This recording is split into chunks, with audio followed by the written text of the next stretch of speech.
dan.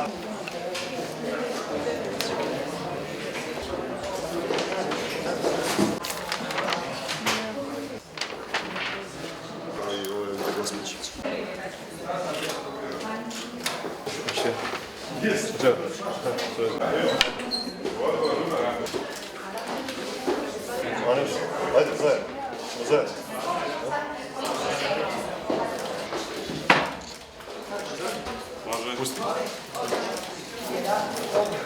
Ovo su bili krajnje nepošteni izbori u kojima predsjednički kandidati nisu imali ravnopravan medijski tretman.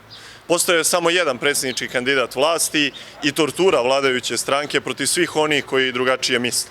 Uprkos tome mislim da sam istračao jednu poštenu i ozbiljnu predsjedničku trku, da sam predstavio najozbiljniji program sa veoma konkretnim rešenjima. Ono što me veoma raduje jeste da sam na ovaj način, na ovim predsjedničkim izborima predstavio jednu novu politiku koja nesumnjivo dolazi u Srbiju, politiku koja pobeđuje širom Evrope i sveta i samo je pitanje vremena da li će ta politika u Srbiji pobediti na ovim ili na sledećim izborima. Vreme Dveri tek dolazi. Politika koju mi zastupamo je prava politika za ovaj narod i državu. Politika povratka svojoj državi, svom nacionalnom identitetu, svom domaćem ekonomskom interesu, svojim radnim mestima u svojoj privredi i poljoprivredi, zaštiti svojih granica od migrantske krize.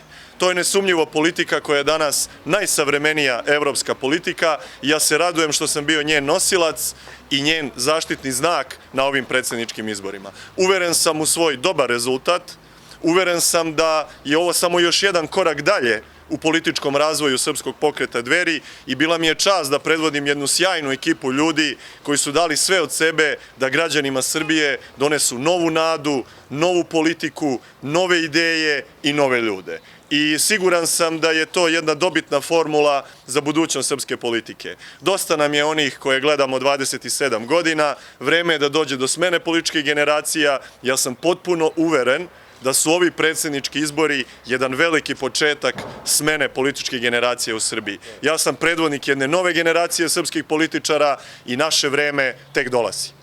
Izborna krađa se već desila. Ona traje koliko traje izborni proces.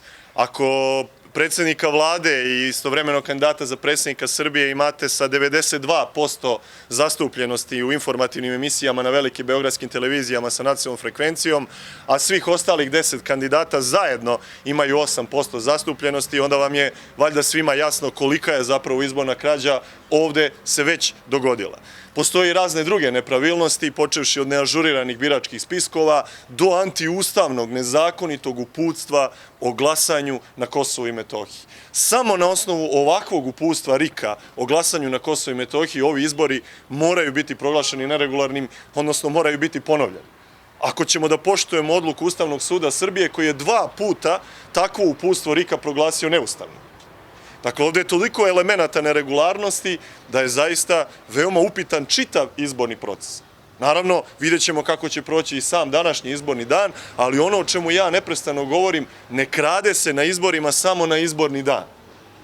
Vlast krade u čitavom izbornom procesu, a najviše na medijskoj neravnopravnosti svih izbornih učesnika. Ono što je posebno alarmantno, možda su to 2 detalja koje su takođe obeležile ove izbore, jeste izbegavanje od strane vladajuće stranke da se formira nadzorni odbor pri Narodnoj skupštini Republike Srbije koji bi pratio regularnost izbora i izbegavanje Republičke regulatornog tela za elektronske medije, takozvanog REM-a, da uopšte učestvuje u ovim izborima.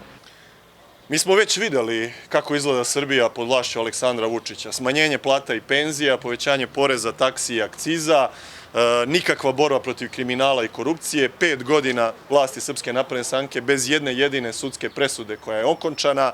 Dakle, jedno vreme u kome kriminal, mafija, pljačka, dalje privatizacije prirodnih i prirodnih bogatstava Srbije se praktično nastavljaju. Od 1. septembra ove 2017. godine stranci mogu da kupuju poljoprivredno zemljište u Srbiji na osnovu sporazuma o stabilizaciji i pridruživanju sa Evropskom unijom.